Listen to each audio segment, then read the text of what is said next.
Hello ladies and gentlemen, Sumi back again with another video on Sword Art Online Fatal Bullet. I'm going to cover a few things in this video, but for now, I'm going to just go ahead and show you what I've been up to for the last 30 minutes or so. We're in the C Watchtower.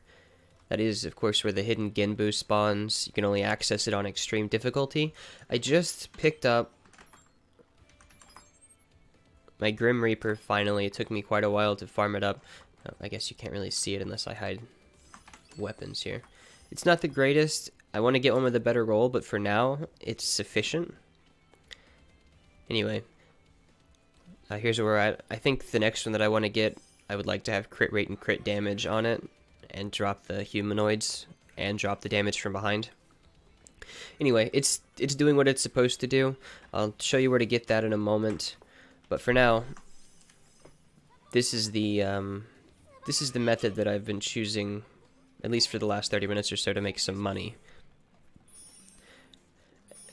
And a couple of tips: you really don't want to like flick around too much when you're sniping. Like, I know that he's going to come back into this position, so I can pretty much make small adjustments instead of doing anything crazy, and I can just keep shooting him in the head. So if you just keep this guy stagger locked, it trivializes this fight, as you can see. Now, I've got only a little bit of experience boosting things on, but as you can see, he gave 195,000 EXP and 16 high-quality emeralds. I forget what those sell for, but we're going to find out in a moment here. But yeah, as you can see, that fight took maybe 15 to 20 seconds. And you can just immediately teleport right back to the entrance and do it again without any fighting. So let's hop back to the Glocken real quick and see what those are worth. But if they're the gem that is worth 500k a piece, then this is ridiculous. But yeah, the experience isn't bad, as you can see, 6 levels there.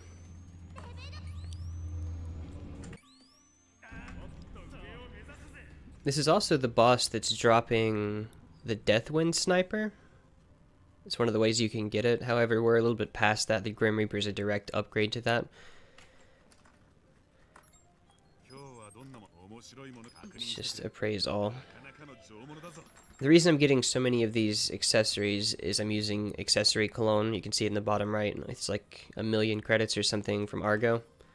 I recommend, basically, as soon as you can afford it, playing with that constantly on it. It stacks up to like 24 hours or something.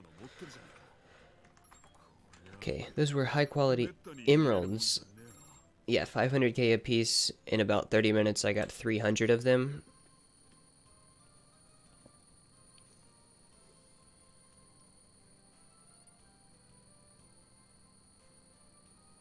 Alright, 150 million credits. Nothing to sneeze at. He's dropping like 10 to 15 every time he dies. So we're making quite a bit of money. But anyway, getting into the sniper progressions. I discussed in a different video a little bit about earlier progressions. But really, I think what you want to do, if you're taking the sniping route, which is of course what I took, is you want to go for the Tiamat, like I previously mentioned early. Do the, I believe you get it from doing Sinon's little side story stuff, like her affection meter stuff. I think I've got her to 4 now. I'm not sure exactly when, like what affection level or affinity rank is required to do it, but there's a small boss fight that you do with just her against a level 50 boss, and I believe that's how you get your first Tiamat. And that'll carry you up to the point where you can get your Deathwind if you have the 3rd DLC from those guys that are in the Old South here. And this is where things get a little bit interesting. I actually stopped farming them here in favor of Subway B, but Subway B requires me to fight a boss, so we'll just do Dome for now. So to get your first Deathwind, instead of going to the Genbu, since it's level 145, requires extreme and is just a bit too much if you don't have an efficient way to deal with it, like a heavy staggering sniper. So we're back here again. These guys on easy and medium are going to drop your Deathwind. This is probably the next sniper you want to try to get. And what's important here is, on extreme, these guys actually drop the Grim Reaper that we're getting now. no matter how high level I get, these guys still insist on one-shotting. They're also kind of a pain in the butt to hit. Maybe I can get a clean shot off on one of them in a second. It's kind of a pain with him in the way.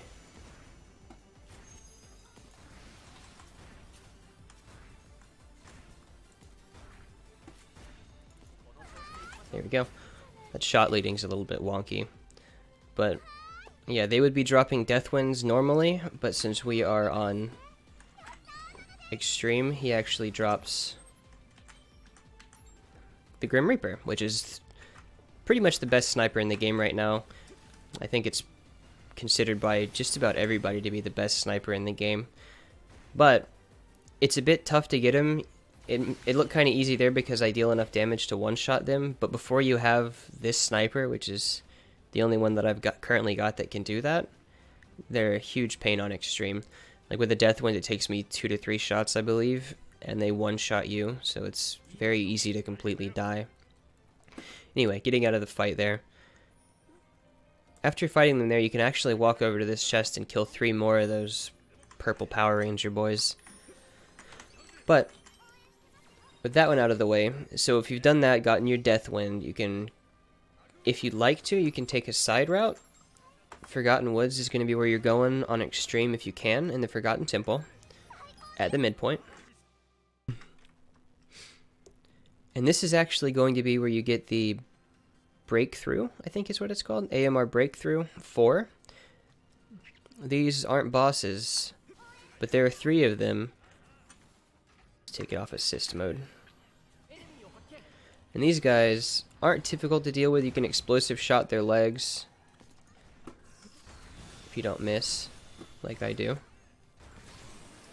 Takes a few more hits with if you don't have a sniper like this, but they're still very manageable with the Death Wind, like 5 or 6 shots maybe. As you can see, these guys are dropping the high quality emeralds as well. I'm just bad right now, I'm sorry. Let's see if we can't shoot him in the legs for some damage. Once they bend over to do their beams, they're pretty easy to target, but their targets are so big now that there's really no reason to miss them, except for those sporadic movements.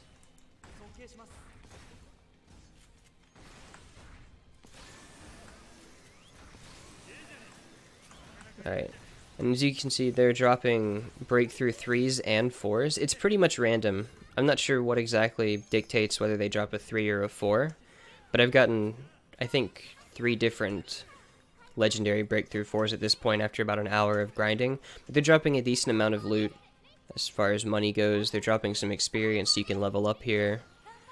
And these guys also drop part of the upgrades for your house. So it's a pretty efficient place to farm. You can get yourself a Breakthrough 4. The Breakthrough 4, I believe you want to swap something out. I haven't really experimented too much. You'll definitely, since they only have 1 ammo capacity, want to try to maximize auto reload. You can see this one's got 33% on it. I don't know how high that goes, but you definitely want to try to get as much auto reload as you can on this one. Otherwise, it'll hit harder than the Grim Reaper. Same rank, but it'll actually hit harder than the Grim Reaper once it's capped out. The only reason mine has more damage is because I've got maxed physical and weapon attack. But yeah, this guy can easily get probably over 8,000 damage. It's just not quite as efficient because you can see the difference in the crit rate and crit damage. But as far as front-loaded damage goes, this thing can pretty much one-shot anything other than some of the later bosses.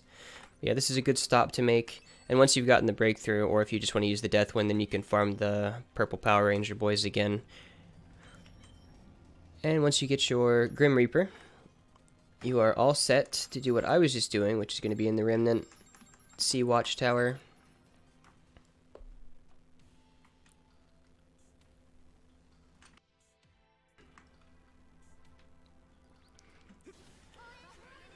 I just finished DLC 4. It's quite difficult.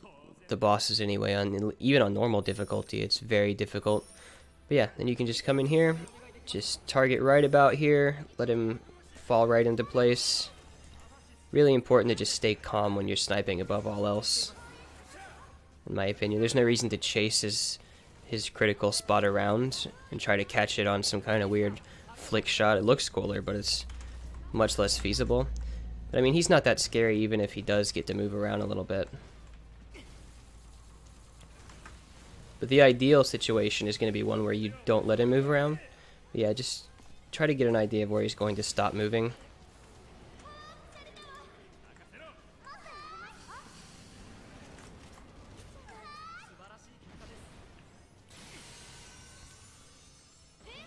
And then he's cake. Definitely the most efficient way I've seen so far to make money. There might be something later on that I don't know about. But that's pretty much the progression for sniping, or for picking up sniper rifles anyway. It starts around level 50 with that Tiamat, and then I think I got this around 140, the Grim Reaper. I really recommend using as much as you like for upgrades, as far as the upgrading chips or unlocking chips go, just because they're so very cheap. Like if we go to the Glock, and after farming this for a few minutes,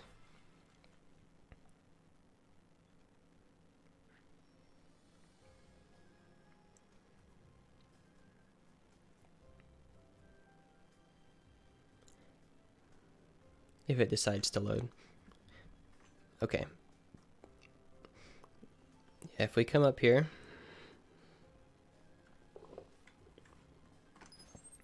talk to this guy, these transformation chips are literally 7,500 gold, or whatever the currency is, chips.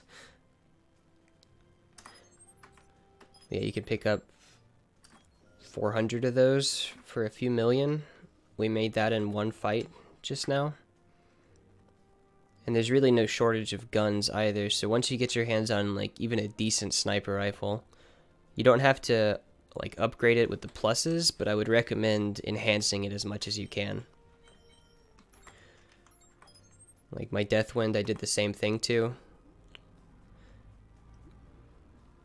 I actually did take this one up to 2 pluses. I don't recommend doing that just because the materials are a bit harder to come by to upgrade them. But if you're just upgrading the stats on it, then you might as well just go all out and just get as much damage as you can, especially this experience boost. I'm using experience boost on that one, and my Grim Reaper I'm even using it on until I get a better one. Once I'm farther down the line and can get a better roll on a Grim Reaper, I think I'll swap experience points for crit rate and try to get crit damage just implicitly up there. But this is decent for now. It's all around good snipe, should carry me through to the end of extreme. But yeah, that's pretty much all I've got for you. If you've got any questions, feel free to hit me in the comments. I'm trying to come up with some ideas for other things to make videos on regarding this game. There's just not a whole lot that isn't already done to death. It just seems like a lot of the information's pretty outdated on forums. But yeah, thanks for watching, everybody. I really appreciate your time. Again, just let me know if you have any questions, and I'll see you all in the next one. Take care.